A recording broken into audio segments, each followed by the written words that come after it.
Hey y'all.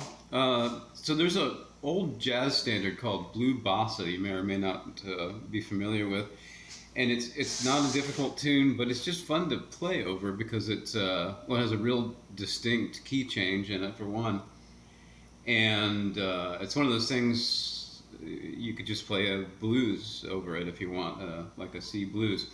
But the progression kind of goes like this. It starts on C minor.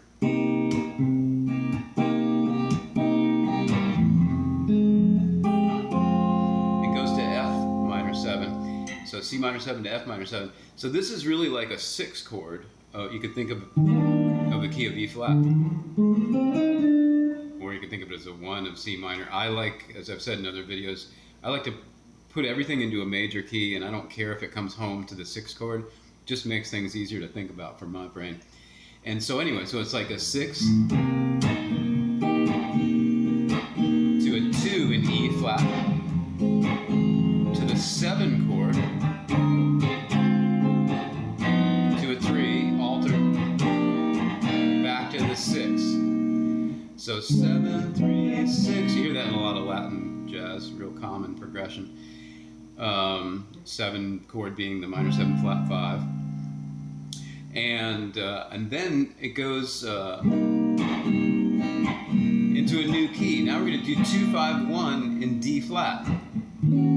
That's a 2 of D flat.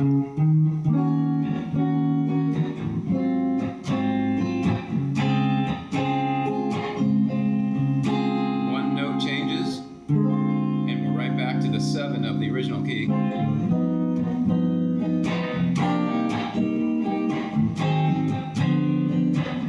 play it one time through.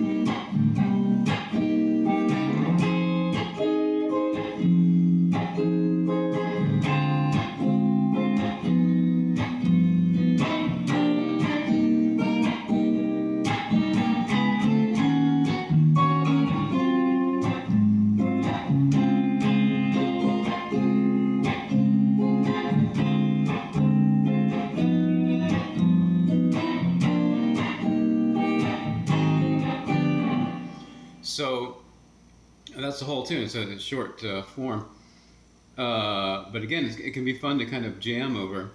And so what I'm going to do is, and I plan to do a bunch of these, is I'm just going to play that progression. And well, I'll have a loop in the video here after I'm done, and you can just jam along with it, and I'll have the chords, the scale forms up there. And then when the key change happens, you'll see it'll switch over to the new key. I'll give a few positions of that scale. And so again, you could just think of it, instead of thinking of a C minor to D flat major, I just think of it as E flat major to D flat major. It's easier to think about it. So it's like moving down a whole step. It's as simple as that. But the change is kind of fun to play over. So anyway, here's the loop.